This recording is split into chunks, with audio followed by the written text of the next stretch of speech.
You have power over your mind, not outside events. Realize this, and you will find strength. Marcus Aurelius wrote those words nearly 2,000 years ago, and somehow in 2024, they're plastered across Instagram accounts, LinkedIn profiles, and motivational posters in every startup office in Silicon Valley. Stoicism is having a moment, a very long moment. From Ryan Holiday's best-selling books to Navy SEAL training manuals, the ancient Greek and Roman philosophy of Stoicism has become one of the most popular personal development frameworks on the planet. But here's what the influencers don't tell you.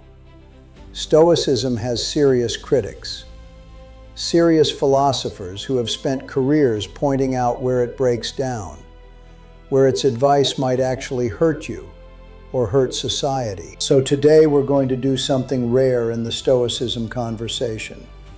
We're going to criticize it, fairly, rigorously, and without apology. Because the question isn't just, does Stoicism work? The deeper question is, at what cost? Before we critique, we need to understand. Stoicism was founded around 300 years before the Common Era in the ancient world by a merchant named Zeno of Citium, who, legend has it, lost his entire fortune in a shipwreck, wandered into a bookshop in Athens, read Socrates, and was so moved that he started teaching philosophy on a painted porch, the Stoa Poikile, which is where the name Stoicism comes from. Its central idea is deceptively simple. There are things within your control, your thoughts, your values, your actions. And there are things outside your control, everything else. Happiness, Stoics argue, comes from focusing only on the first category and becoming indifferent to the second. External events, wealth, fame, health, even death, are neither good nor bad in themselves. Only virtue, wisdom, courage, justice, and self-discipline is truly good. This philosophy was carried forward by giants, the slave-turned-teacher Epictetus, the statesman Seneca, and the Roman Emperor Marcus Aurelius. And for over 2,000 years, it has helped millions of people face suffering, loss, and uncertainty with grace. So what's the problem? Let's find out. The most widespread and persistent criticism of Stoicism is this: it tells you to suppress your emotions. Now, Stoics will immediately push back. And technically they're right. Classic Stoic philosophy does not say, feel nothing. The Stoics actually divided emotions into three categories. Pre-emotions, which are involuntary reactions you can't control, a flinch, a blush, the first flash of anger. Unhealthy emotions, which are destructive passions like rage, envy, or grief that cloud your judgment. And healthy emotions, things like joy, love, and appropriate concern, which are perfectly acceptable. So the Stoic ideal isn't Mr. Spock. It's more like a surgeon, calm under pressure, but not robotic. But here's where the criticism has teeth. The practical application of Stoicism, especially in modern culture, often does look like emotional suppression. The Stoic advice to detach from outcomes, to treat grief and pain as mere preferred indifference, things that are okay to lose, can easily slide into telling people that their suffering doesn't matter, or that feeling deeply is a character flaw. Philosopher and scholar Martha Nussbaum has written powerfully about this. In her view, the Stoic dismissal of external goods implies that if you do grieve, if you do feel pain when you lose something precious, you are somehow morally defective, that your feelings are evidence of weakness. Think about that for a moment. You lose a child. You lose a decades-long marriage. you receive a devastating medical diagnosis. And the Stoic framework, taken to its logical extreme, says, these things are indifferent. Your unhappiness is a judgment error, not a natural human response. Research backs up this concern. A 2002 study by Carl and colleagues found evidence that Stoic coping, in the everyday lowercase sense, was linked to worse psychological well-being, not better. Keeping pain inside, refusing to process emotions authentically, can damage mental health over time. And critics from the world of psychology point out something even more fundamental. Stoicism identifies unhealthy emotions as the result of false beliefs. You're upset because you wrongly believe external things matter. But it never quite explains why we have such deep, powerful preferences in the first place, and whether eliminating them is even humanly possible or desirable. Emotions are not just irrational noise. They carry information. Grief tells you what you loved. Anger tells you what you value. Fear tells you what you need to protect. Flattening all of that in the name of equanimity may produce not wisdom, but emotional numbness, a philosophical anesthesia that looks like peace from the outside, but feels like disconnection on the inside. Here is the second major criticism, and for many political thinkers, it's the most dangerous one. Stoicism teaches you to distinguish between what you can control and what you cannot. And for what you cannot control, accept it, release it, let it go. On a personal level, this is genuinely liberating. You can't control whether your flight gets canceled. You can't control other people's opinions of you. You can't control the economy. But now let's scale that up. Can you control whether your community has clean water? Can you control whether discriminatory laws affect your life? Can you control whether your children are exposed to poverty and violence? The honest answer for millions of people throughout history is not easily and not alone. And here's where Stoicism becomes philosophically uncomfortable. Marxist critics, and this is a legitimate intellectual tradition, not a dismissal, have argued that Stoicism functions as a tool of social control. If the philosophy teaches people to endure suffering without fighting to change the conditions that cause it, then it inadvertently serves the interests of whoever benefits from the status quo. Think about enslaved populations being told the key to happiness is accepting what they cannot change. Think about oppressed workers being encouraged to find inner peace rather than organize. The Stoic prescription, focus inward, cultivate virtue, accept fate, can become, in the wrong hands or the wrong context, a recipe for political quietism. Now, defenders of Stoicism rightfully point out that the ancient Stoics did engage politically. Marcus Aurelius ruled an empire. Cato resisted Caesar. Epictetus, himself an enslaved person, argued that even a slave could be free in his soul. But that's precisely the point critics are making. Epictetus achieved inner freedom while remaining physically enslaved. Is that triumph? Or is it a tragedy dressed up as wisdom? Is telling someone that their suffering is bearable from the inside a substitute for dismantling the system that created that suffering in the first place? The modern Stoic community has grappled with this seriously. Scholars like Eric O. Scott have argued that a Stoicism which makes people passive toward preventable injustice is not just insufficient, it is immoral. And yet the dominant voice of popular Stoicism, the Ryan Holiday version, the podcast version, the productivity guru version, remains overwhelmingly focused on personal optimization, on your morning routine, your mindset, your resilience. The question critics keep asking is, resilience for what and for whom? One of Stoicism's most celebrated tools is what Epictetus called the dichotomy of control, the division of all things into up to us and not up to us. It's elegant, it's powerful, and according to critics, including psychologist Albert Ellis, it's also dangerously incomplete. The criticism goes like this: Stoicism draws a clean binary, things you control, things you don't. But real life doesn't work that way. Real life is full of a third category, things you can influence but not control. World peace, your child's happiness, your company's success, your country's political direction. You can't control these things, but you're not powerless either. Your actions matter.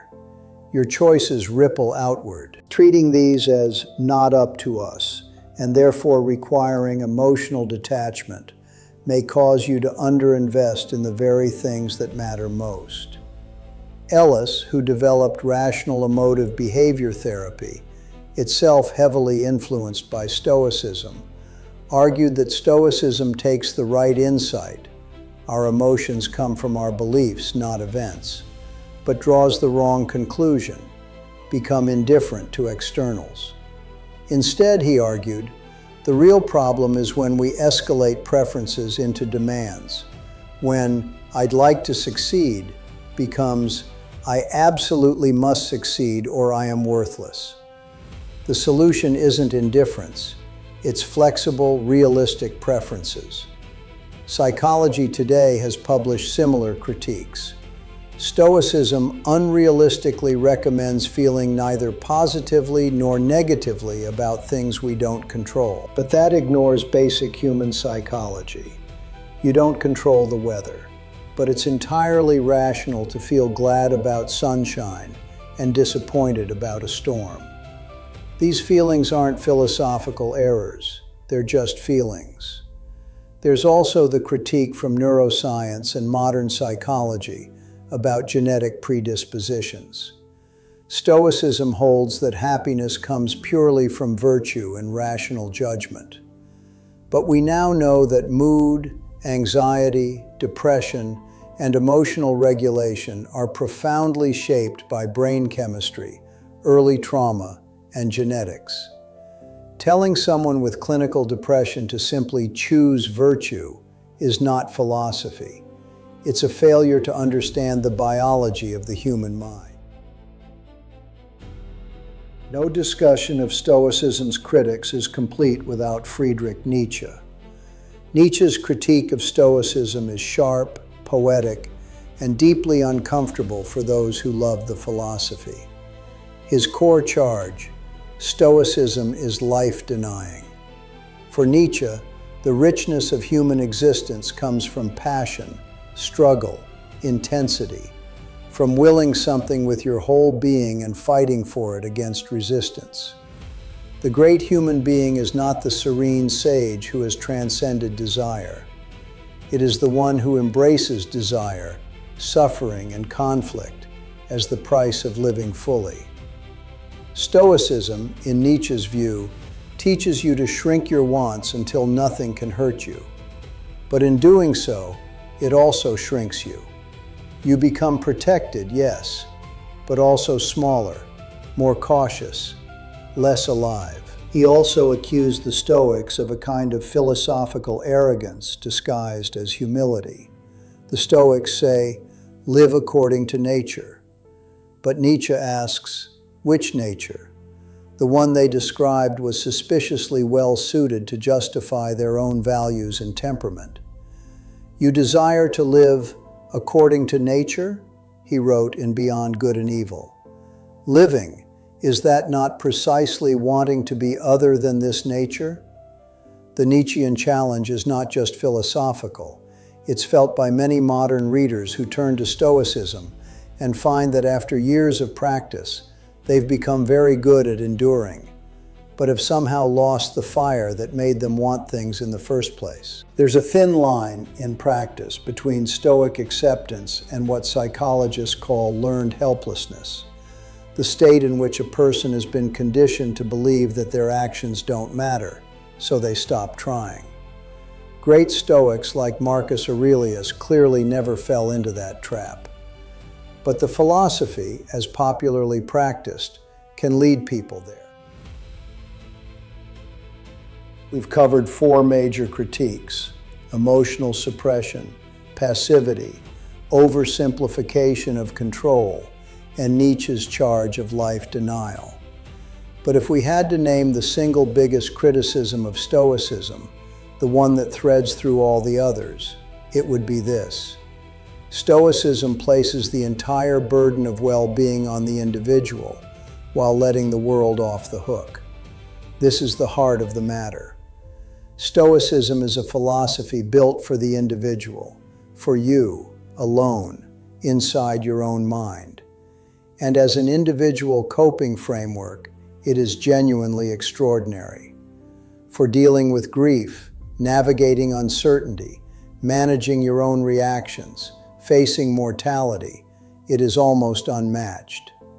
But the world is not made of isolated individuals. It is made of systems, of structures, of relationships and institutions and economies and histories that shape what is possible for millions of people in ways that cannot be resolved through better journaling. When Stoicism says, "Your suffering comes from your judgments, not your circumstances," it is psychologically true in some cases. But when applied broadly, it can, and critics argue it does, shift moral attention away from unjust circumstances and toward the victim's response to them. It can tell a person living in poverty, the path to flourishing is inner virtue. It can tell someone experiencing discrimination, your peace of mind is within your control. It can tell a person crushed by systemic forces, focus on what you can control. All of which might be true in some narrow psychological sense, but none of which asks the harder question: why do these people face these circumstances in the first place, and what should we, as a society, do about it? Stoicism is a philosophy of bearing the world. The biggest criticism is that sometimes the world needs to be changed, and Stoicism, at least in its popular form, is not a philosophy of change.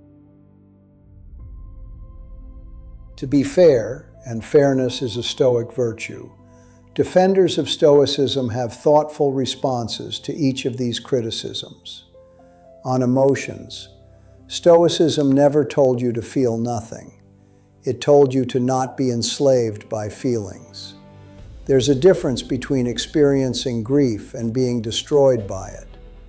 On passivity, Marcus Aurelius ruled an empire. Cato resisted tyranny. The Stoics were politically engaged. The philosophy does not require withdrawal from the world. It requires clarity about why you act and how you respond when things go wrong. On the control paradox, modern Stoics like Massimo Pigliucci have proposed a trichotomy of control. Things we control fully, things we partly influence, and things completely outside us. A more nuanced framework that addresses Ellis's criticism. On Nietzsche, Stoics would argue that pursuing passion without wisdom is just a different kind of slavery. The goal isn't to eliminate desire, it's to ensure your desires don't own you. These are not weak defenses. Stoicism has survived 2,000 years of critique for a reason. The honest answer is that Stoicism, like any philosophy, is a tool, and like any tool, it can be used wisely or poorly. It can liberate or it can sedate. It can help you act with clarity or give you permission to do nothing. Here is perhaps the most Stoic thing I can say about Stoicism. No philosophy is perfect. Not Stoicism, not Nietzsche, not Buddhism, not any system human beings have ever built. The Stoics themselves were deeply committed to honesty, to reason, and to revising beliefs when they no longer hold up under scrutiny.